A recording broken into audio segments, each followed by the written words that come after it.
Ha, who among you relate this?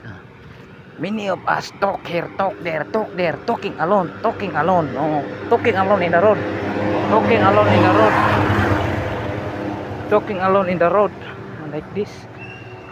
Talking alone in the road, and people talk at you like crazy because you talk alone, you blog there, you content there, anywhere, and I'm alone here in the road. See?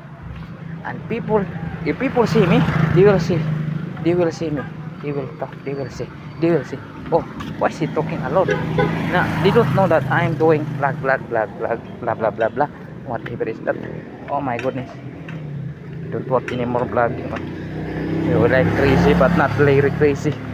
Oh, crazy but not really crazy. Oh my goodness, you will see you crazy. Why? Because you talk alone in the road and no one is talking to you, and not even calling. No content lang pala. Na lang ay.